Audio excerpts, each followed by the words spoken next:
네, 들으신 것처럼 사실상 오늘 윤 대통령에 대한 체포영장 집행은 어려울 것으로 보이지만 대통령 관저 앞에는 긴장감이 여전합니다.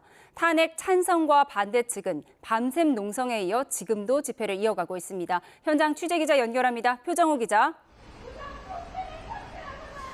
네, 서울 한남동 대통령 관저 인근입니다. 네, 지난 주말과 휴일 내내 한남동의 긴장감이 최고조에 이르렀었는데 지금은 어떻습니까? 네, 지금 제가 있는 대통령 관저 입구를 기준으로 양쪽에는 대통령 탄핵 찬성 측과 반대 측의 집회가 열리고 있습니다. 양측 모두 밤샘 농성을 벌였는데요. 오후가 되면서 집회 참가자들도 점차 늘어나고 있는 모습입니다. 다만 민주노총 측은 방금 오후 2시에 시작된 집회를 마지막으로 오늘은 해산한 뒤 토요일에 다시 모인다고 밝혔습니다. 공수처가 경찰의 체포영장 집행을 일임하겠다고 통보하면서 오늘 집행은 어려울 거란 관측이 나오고 있는데요. 하지만 탄핵 찬성과 반대 측 사이 무거운 긴장감은 여전합니다.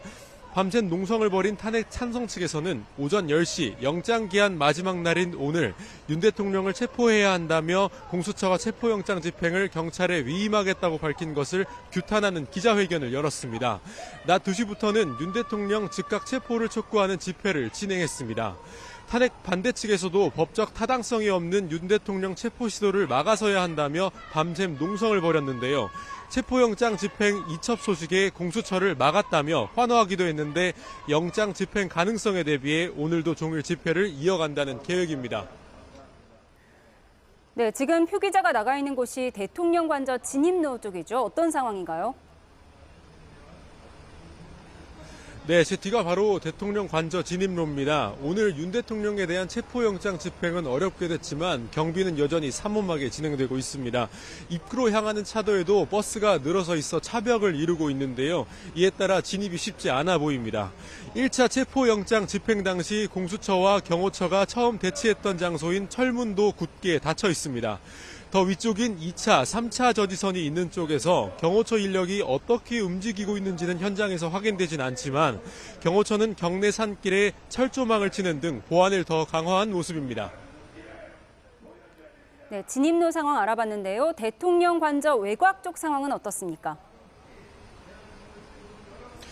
네, 말씀드렸다시피 오늘 윤 대통령에 대한 체포영장 재집행은 어려울 것으로 보이는 상황인데요. 관저 주변에도 공수처에서 나온 곳으로 추정되는 차량이 보이진 않습니다. 또 같이 공조분을 이루고 있는 경찰 비상계엄 특별수사단으로 보이는 인력도 현장에서 보이진 않습니다. 하지만 밤샘 농성에 이어 집회가 계속되고 있는 만큼 경찰 기동대가 현장에 배치돼 있습니다. 경찰 버스들도 관저 쪽 진입로를 기준으로 길게 늘어서서 차벽을 세우고 있는데요. 관저 앞에 탄핵 찬반 시민들이 모이고 있는 만큼 경찰 기동대 버스도 계속해서 관저 앞을 지킬 것으로 보입니다. 지금까지 서울 한남동 대통령 관저 인근에서 YTN 표정호입니다.